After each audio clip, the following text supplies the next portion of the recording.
Eh bien, les deux principaux candidats à la présidentielle américaine se sont retrouvés lundi pour leur premier débat télévisé, un débat très attendu et qualifié de tendu par beaucoup d'experts, tant il a permis de voir d'un côté un Donald Trump imprévisible comme à son accoutumée, mais qui est tout de même apparu à la défensive selon plusieurs observateurs.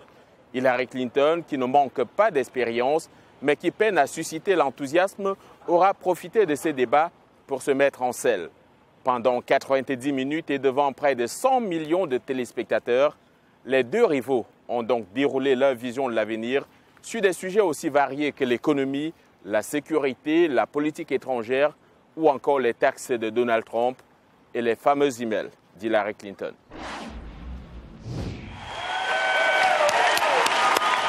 La première épreuve de force du débat entre Hillary Clinton et Donald Trump, la poignée de main.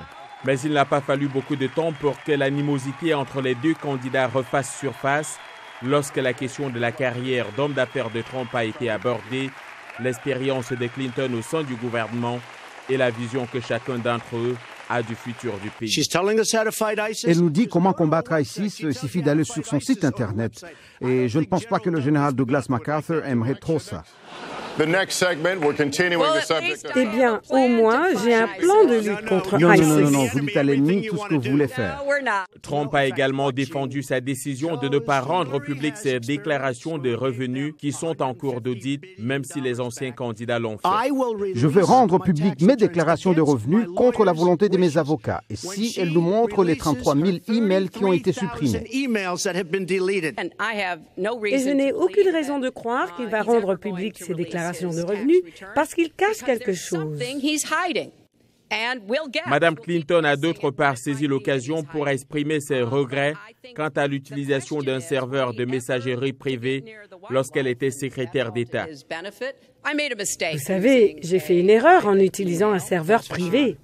Et si je devais le refaire, évidemment, je le ferais différemment. Le débat a connu des interruptions fréquentes, la plupart par Trump. Trump a aussi noté qu'elle a pris congé de la campagne pour préparer le débat. J'y suis allé partout et vous avez décidé de rester à la maison. Et c'est bien. Je pense que Donald m'a critiqué juste pour la préparation de ce débat. Et oui, je l'ai fait. Et vous savez quoi? Je me prépare aussi à être présidente. Clinton a mis Trump sur la défensive, soulignant les doutes que ce dernier avait sur la nationalité du président Barack Obama. Le candidat républicain a continué à insister qu'il s'est opposé à la guerre en Irak, en dépit d'une interview radio datant de 2002 qui affirme le contraire. Et sur la question du tempérament, eh bien, j'ai un meilleur jugement qu'elle. Il n'y a aucune question à ce sujet. J'ai aussi un meilleur tempérament qu'elle. Son attitude cavalière au sujet des armes nucléaires est si profondément troublante. Donc, un homme qui peut être provoqué par un tweet ne devrait pas avoir la responsabilité des codes nucléaires. Les deux prétendants à la Maison-Blanche s'affronteront dans deux autres débats. Mais le débat de la semaine prochaine opposera leurs colistiers, le démocrate Tim Kaine et le républicain Mike Pence. En attendant les deux derniers débats, Hillary Clinton et Donald Trump sont repartis en campagne. Les deux candidats, chacun de son côté, revendiquent la victoire de ce dernier débat. Dans les jours qui viennent, la bataille des États clés, comme la Floride ou la Caroline du Nord, va s'intensifier.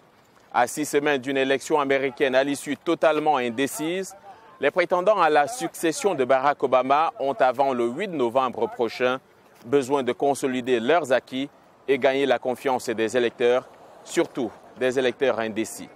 John Linden, Washington, pour VOA Afrique.